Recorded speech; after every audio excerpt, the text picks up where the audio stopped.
Hello, everyone. This is Matt Reber with Hyphen Solutions. I appreciate you taking the time and participating in our monthly webinar for May 2020. Today's topic, don't let margin erosion disrupt your profits. Before I get into some introductions, I'd like to make a couple housekeeping reminders.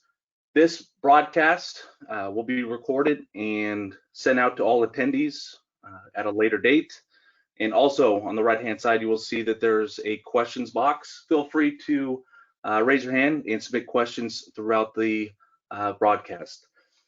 To start our webinar for today, we have Dan Miles, Vice President of ERP, who will be giving you a background on Hyphen Solutions. Then we will transition to Daryl Schenner, who's the President of HomeFront, and you will also hear from Megan Rice, who is a HomeFront implementation consultant. Dan, I will turn it over to you. Appreciate that, Matt. Thank you. Thank you, everybody, for attending and allow us to be part of your day here. So what we want to do is talk about some things that are obviously very important to all builders, and that's margins and the ability to manage those and be aware of those proactively and not reactionary after the fact. So a couple of really quick slides, if we may, that will kind of help lead into the presentation here. But to start off, Hyphen's vision is just very simple. How do we incorporate every person in the home building and supply chain that touches the home buyer process, from land to selecting it, to building it out, to communicating with your trades managing the build from their side, getting everybody paid, and at the end of the day, delivering a happy home buyer home of their dreams. So Hyphen really looks at it in a manner that nobody else in the industry does, and it's all encompassing. How do we make life as easy as we possibly can for the builder and the process of building that home? Okay.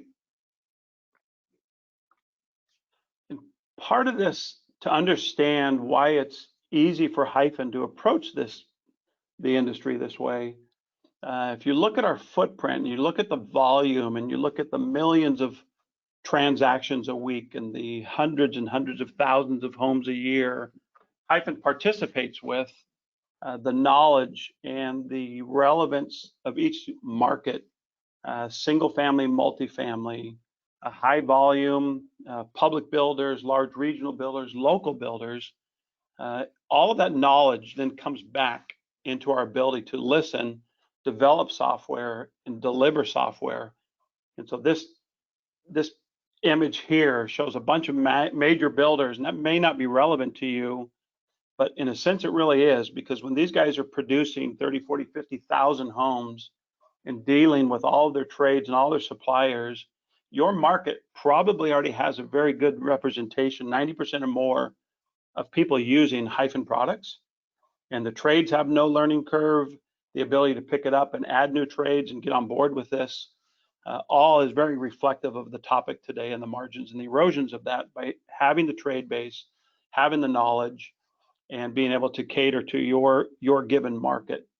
So taking this knowledge, being willing as a company to take that input, whether it's in the form of user groups or industry forums, all Hyphen products are reflective of that knowledge. And Daryl has done an incredible job, who's going to be kicking this session off here, of reflecting that. So it could be an example of a West Coast builder requiring phased building, right? Not many softwares offer that, but again, Hyphen listens to that, Hyphen puts that in there and gives you the tools you need. So some of the things you're going to hear today is allow HomeFront to really establish those repeatable processes, allow you to proactively manage that. More importantly, start looking at HomeFront on the front end to manage these things, not after the fact when you find out you're slipping or that you're having erosion issues, but really give you the tools and all the insight to what you're doing up front and making sure what you think you're doing is actually happening. So with that, I'm going to transfer this over to you, Daryl. And if you can kind of hammer home on some of these points, please. Thanks, Dan.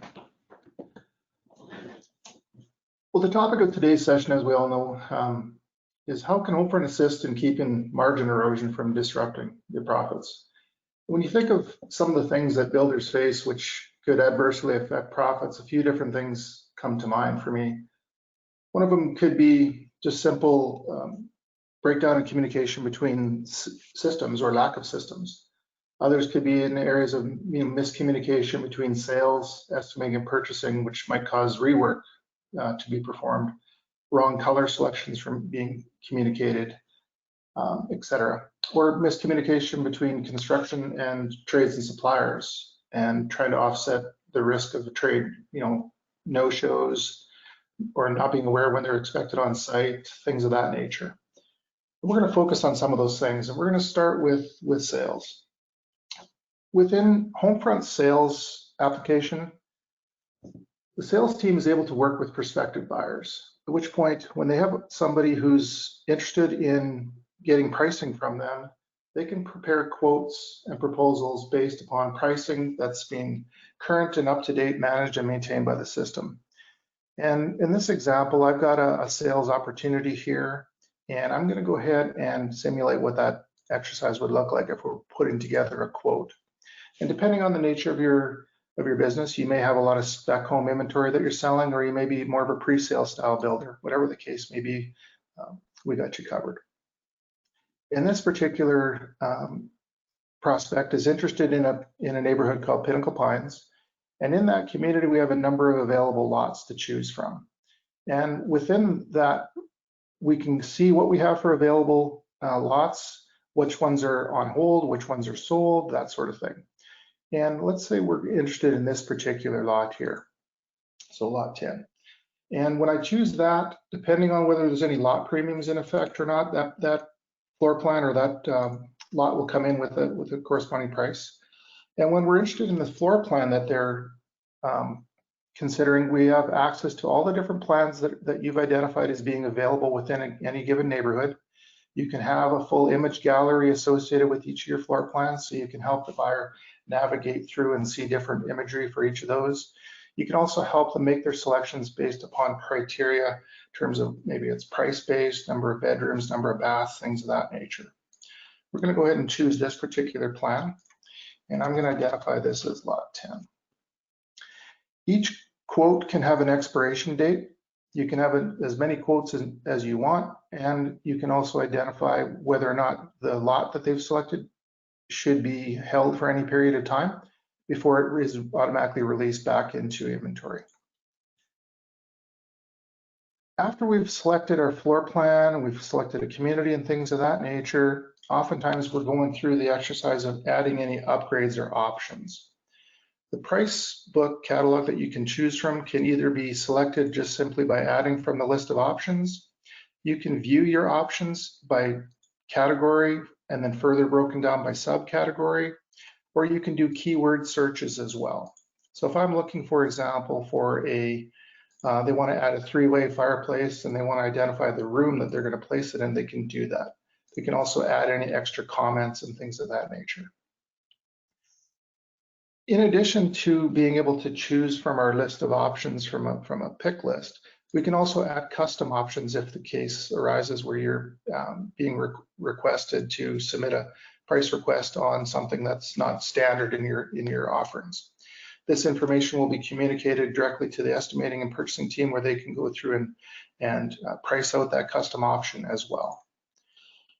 An additional method that we provide is something that's relatively user defined, and we term it as a selection wizard, where you can create your own visual roadmap that you want to help take the buyer down in terms of all the different selections that they may be required to make throughout this build cycle.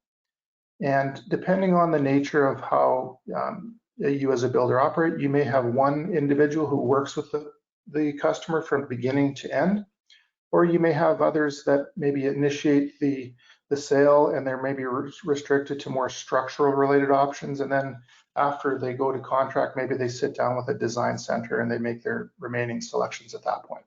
Whatever the case may be, that's entirely up to you. This particular example kind of encompasses it all in one, more for the sake of demonstration purposes, so you can see all that. So for example, I may want to give and showcase certain structural options. So I can create my own grouping of things. And in this case, we offer a bonus room over the garage option. And we also have an optional elevation C for this particular client. I'm going to go ahead and choose both of these. And in addition to that, there may be other things that people are going to make selections for. And again, it's dependent completely on how you want to structure it. At some point along the way, they're going to be choosing colors and things like that. And even though that may be something that happens later on, I'm going to go ahead for the sake of presentation purposes, show you what all of this stuff would look like. So if they're going to sit down and choose paint colors, because we want to make sure everything that we're documenting here ultimately is going to be communicated to those that need to know it, because we're trying to make sure that we don't have miscommunication between what sales is selling and what purchasing is going to purchase and what they're going to communicate to the trades.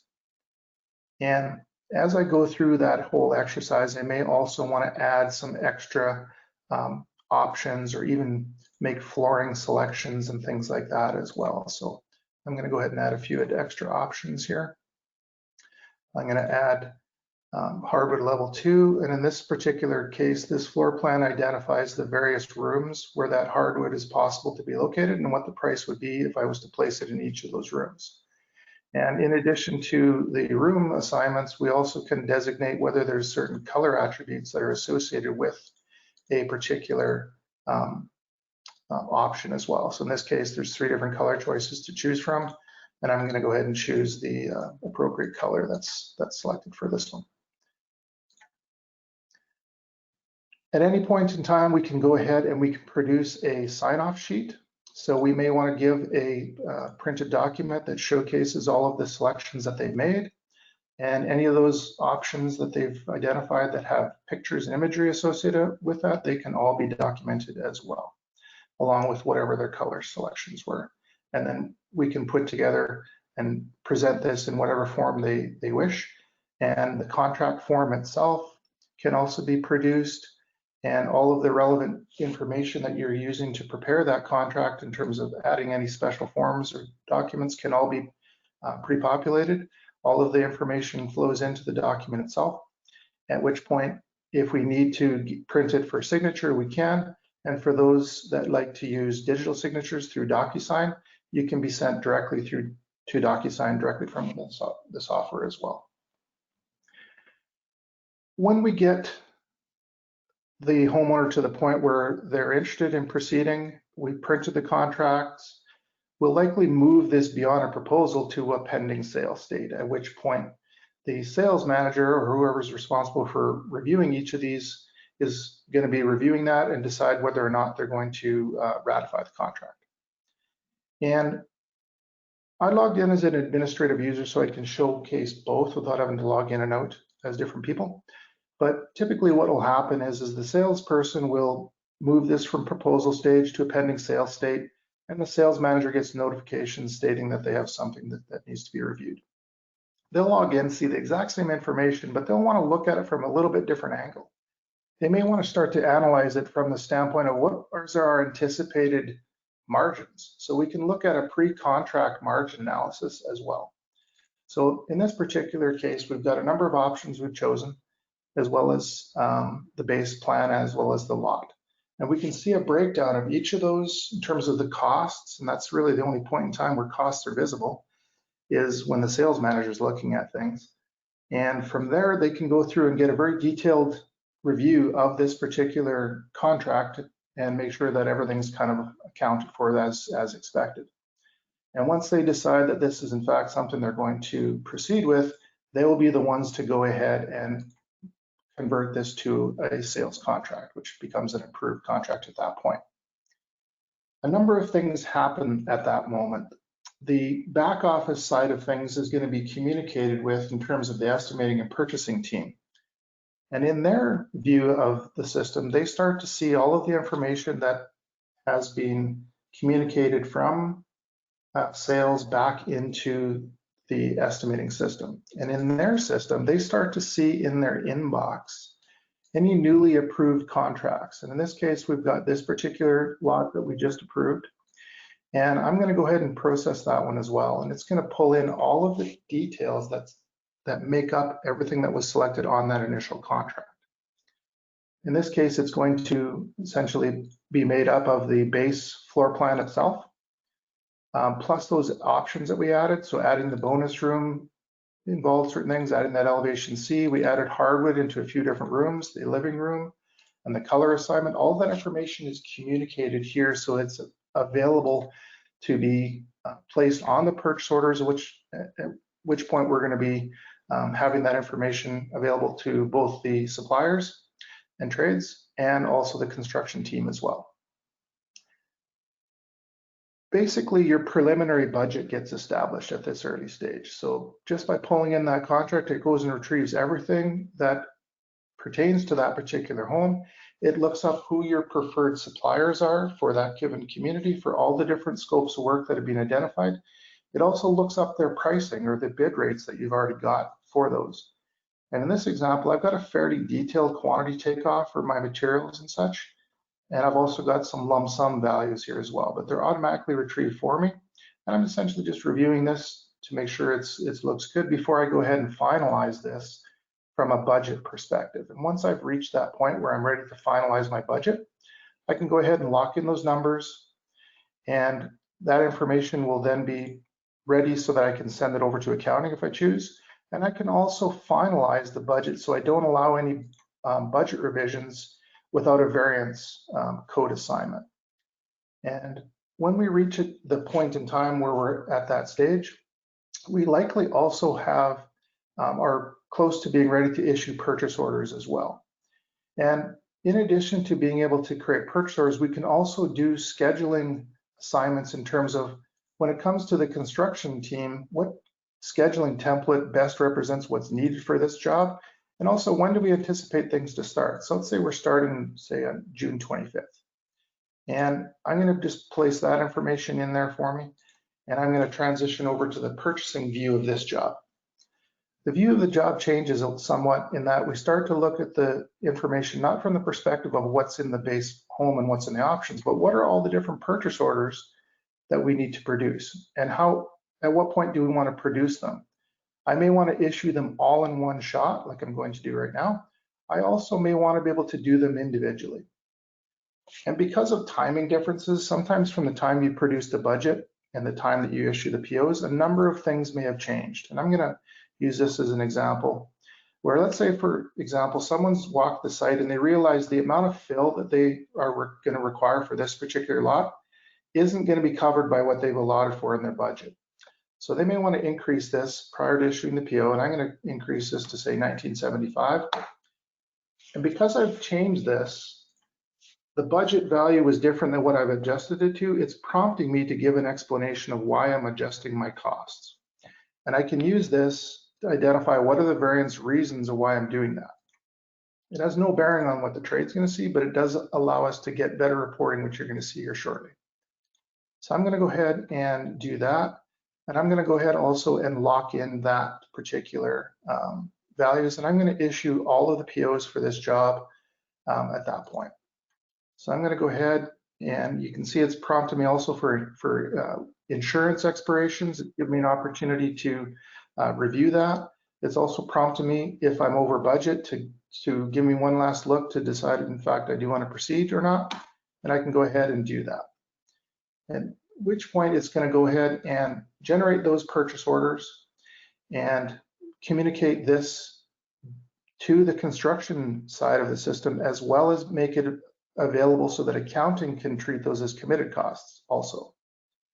And once we've reached the point in time where we are right now, the information that we've just gathered is also being communicated in real time to the field applications, which your construction team are going to be the ones that are reviewing. And at that point, I want to kind of transition this presentation over to Megan Rice, who's going to take you through the scheduling side of the solution. Thank you, Daryl. So what we are looking at today here is the HomeFront scheduling tool, BuildPro. This is the builder side of that.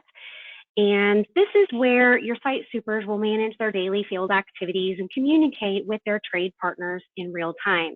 This is a web-based tool, but it is also available offline for those situations where internet access is not readily available. As we know, cycle time can have a substantial impact on margin, and this tool enables efficient and effective communication between the site supers and the trade partners to manage the construction activities and help keep jobs on schedule.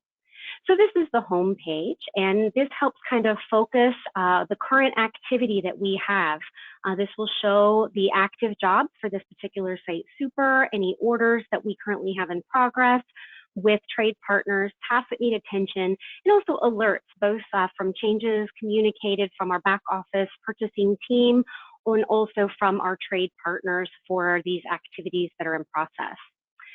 There's a lot of functions available here, and we can quickly go into our active job list, and I can see all of the lots that are under my view. As we should see here, this particular job was just transmitted to us from the back office system, and I can see our job name and some relevant details here.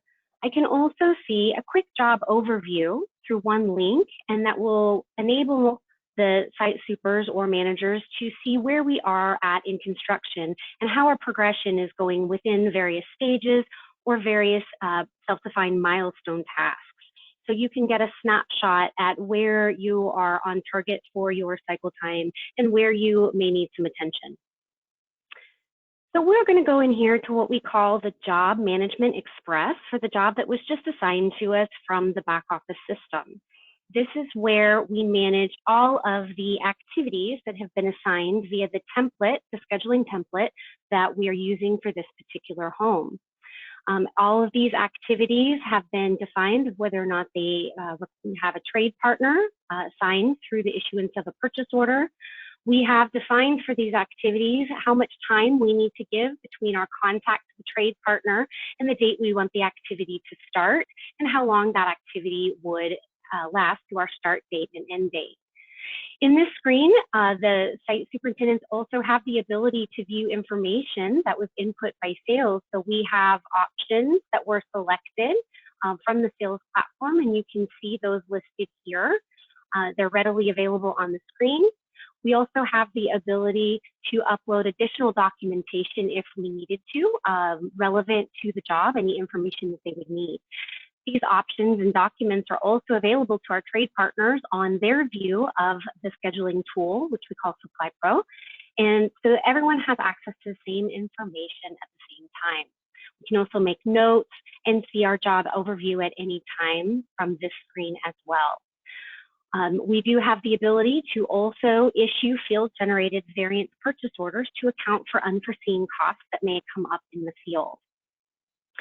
So with these tasks here, if we look, we're going to pick a plumbing task. What we can do is to transmit when we would like our trade, our plumbing company to arrive on site. I can notify them by selecting the date that I want the activity to start. And I can change this with a few clicks, and I can also communicate any information through this notes section here. And with that notes section, I can keep it internal or send it to the supplier. This will help ensure that if, for example, I needed them to come after 12 p.m. to ensure that I will have the site ready for them, that I have had time to check it and prevent a dry run or wasted trip that would end up costing more a trip charge, then I can give that information to them here and prevent that from happening.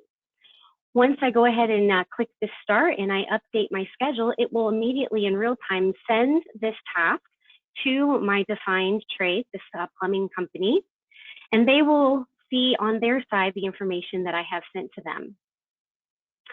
It is now, this activity has now been submitted status, so I can see, and I can manage multiple and communicate with multiple trades at the same time. So I can also start this and plan these first days and give several trade partners notification in one update and send those notes if I needed to. Okay, so we're going to do that. When I send that notification, at the same time, instantly from sent that, you have the supplier view of the scheduling tool. It looks a little bit different. They are receiving all of the orders here, so that notification that I just sent to my plumber is now in their newly received. They have their orders that they have acknowledged here that can manage and see them in all one screen to make sure that they have appropriate personnel, material, etc., to meet the expectation and be prepared to complete the job in the time that is allotted and keep the job on schedule. They also have some forecasting tools so they can see some upcoming work and forecast their resources, whether it's their crews or materials, to make sure that they're prepared for the upcoming workload that you have planned for them as well. We go into the newly received order and they have at a glance, you can see they have this communication of the note that I sent, and they've got at a glance the task that we want them to perform and the amount that we have allotted via the issuance of the purchase order. So we can drill into this, and as I mentioned earlier, we have the same visibility on the trade side as we do on the site super side to see the notes that have been sent and when they have come. We can also view the job options and the attributes and everything that have been selected, so we're familiar with what exactly we need to install in this home, automatically transmitted from the sales side to us here. I can also communicate back to the builder using this platform. If I go in, I can do it from here, or if I go into the detail, I can say, here, crew will arrive at 2 p.m. And that way, if we need to coordinate anyone else being on site, or we know it's going to have, I can communicate that here and eliminate miscommunication or shortages. I can also verify that this is the correct amount of my purchase order, and I'll accept that order. As soon as I accept this order, that's transmitted instantly over back to my builder side without delay. And when I have this information, my order will now show up as acknowledged, and I'll get an alert here that I have the note from the supplier. So in a matter of just a few moments, we have both submitted the order, verified it, and we've made sure that both trade partner and site supervisor are on the same page with what activity needs to happen. Okay, so I'm going to acknowledge this, and we have got this set. Once I complete this task, mark it as done, that the work has been completed, that will then send a notification back to the back office view to where that purchase order has been approved, that the activity has been completed in the field and can be posted to accounting as appropriate. That will, so we will update that completion, and that task then moves off my active view.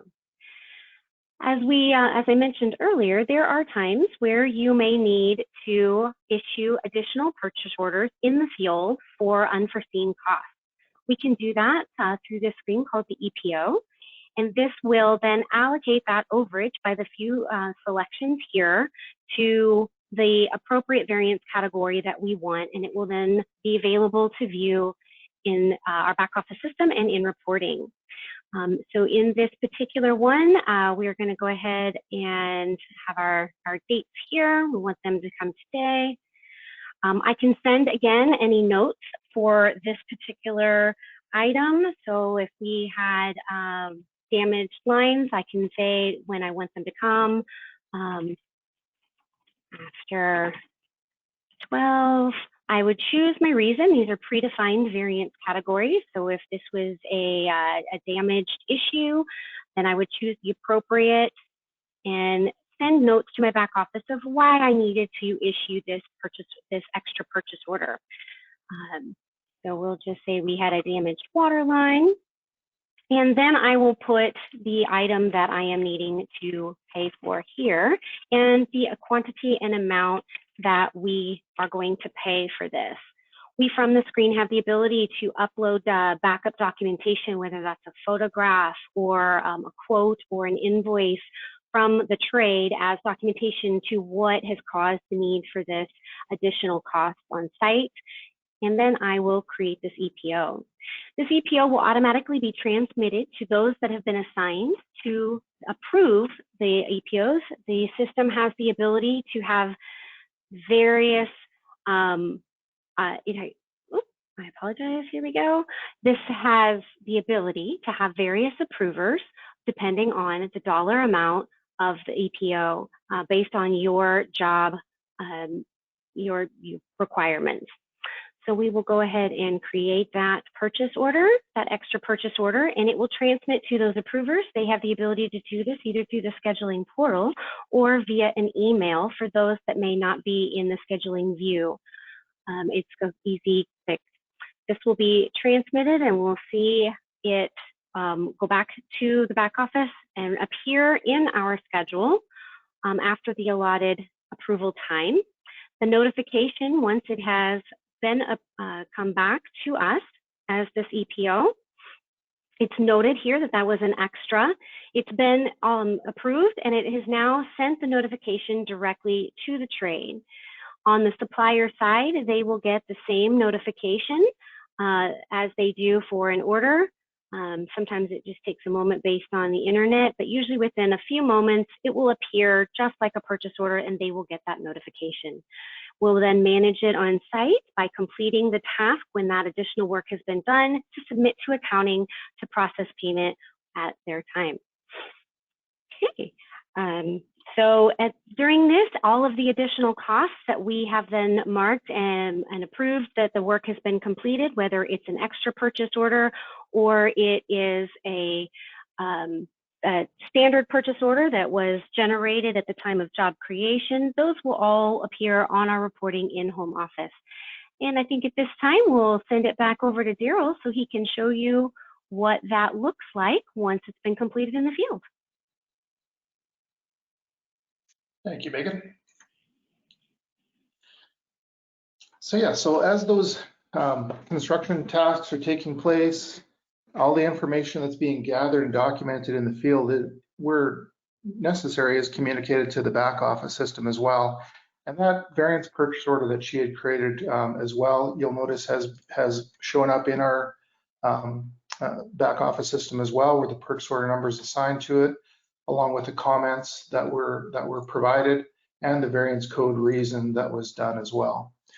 All of this is building up information that can be used for reporting purposes, and being able to run, accurate job cost reports is a critical part of any system. And that being able to see and evaluate your jobs is a very critical thing as well. In this case, we've got a job cost report that identifies our original estimate, as well as any changes to the original estimate, and then any purchase orders that have been committed. And we've also identified any variances. And earlier, when I had used the example of the fill not being sufficient, I created a variance reason. If I was to double click on this, it'll drill down on that and identify it was due to site conditions for $465 extra. So I can at any point in time isolate those exceptions and start to drill into them. Other things have started to come in as well. That variance code for the variance purchase order that came in from the field, it's also visible here as well. And we've also incurred some actual cost date in that when we approved the work related to that task, there was a purchase order connected to that. So it basically flows in as an approved cost to date. And there'll be elements where accounting and accounts payable can review all of that site approved work and then manage the whole accounting aspect of that as well. But I won't get into too much detail on that. But as you can see, there's a fair amount of detail that's available to the end users in terms of reporting information and things of that nature. And also being able to just get accurate reporting in terms of variances themselves. Often as we want to manage by exception. And the system allows you a very easy way to do that. Even being able to do a variation analysis. If I would look back, say, even just for the month of May, for example, across whatever job that I'm working on or have in the system, I may want to see what do we have in the system for just variances. In this case, I'm tracking either by community and then by variance code reason within that, or even by project manager or estimator, where I can start to see the number of variance reasons and the dollar values for each, where I can start to evaluate where things are at. Do we have any patterns that are kind of cropping up? Or is there something that we can basically make some adjustments on to try to prevent these in the future? And with that kind of encompasses the areas of the system that we wanted to kind of cover today. we're mindful of everybody's time. We appreciate everybody's input as well. So with that, I'm going to pass it back to you, Matt. Excellent. Daryl, thank you, and Megan, thank you as well. We do have a couple questions, and I think this one will be directed more towards Megan. The question is, we do all townhome building. Is there a way to manage the schedules of multifamily projects? Absolutely. Through our scheduling tool, we have a couple of different ways to manage multifamily or townhome projects. We have a tool where you can group lots together, your townhome lots, and manage them all at once. You can easily stagger your trades from one end to another to maximize their trips or their efficiency while they're on site. As we know, sometimes it can cause if a trade has to leave and then come back several days later. So you can kind of forecast that out and keep your trades efficiently on your site. We also have a multifamily module for condo or apartment building where you can manage your trades by unit or by floor and oversee the entire project efficiently as a larger group. Excellent. Thank you, Megan. And we do have one more, and I think this one will go towards Daryl. Is it possible to do cost forecasting considering that many suppliers change their prices frequently? Yes, there is a facility in the application that allows you to deal with that from a standpoint of, and this really presents itself where we see it most frequently is in a pre-sale world where the customer is getting their price today on costs that haven't even been incurred yet. We have a cost forecasting model that we can implement based upon hypotheticals. You can anticipate what would your costs be if you know your current cost, but what if concrete went up 2%? What if frame materials jumped 5% for the balance of the year? What would that do to your numbers? And you can try to predict what that would be and see what impact that would have on your margins so that you can try to build your pricing accordingly so that you can respond to that. Awesome. Perfect. Thank you, Daryl. And we did have one more come in. How do you manage sales from being able to select certain options once the home is under construction? So each option in the price catalog can be assigned a cutoff point. The cutoff points are linked to the various tasks or milestones within the scheduling system as well. So in real time, as the schedule is being completed and tasks are being performed, the cutoff dates are basically being managed and communicated to the sales system pretty much in real time, so that as the salespeople are going through and maybe they're creating a change order or design center appointments are happening, when they go to choose from their list of options that they're going to select from, they're going to be restricted to only those options that are still available to be selected based on the current stage of construction. Excellent. Thank you, Daryl. And that is all for Hyphen's May webinar. Don't let margin erosion disrupt your profits. Please be on the lookout for Hyphen's June webinar that will be coming out within the next couple weeks. We appreciate everyone's time for participating in today's webinar. And again, Daryl and Megan, thank you so much for your time. Thank you.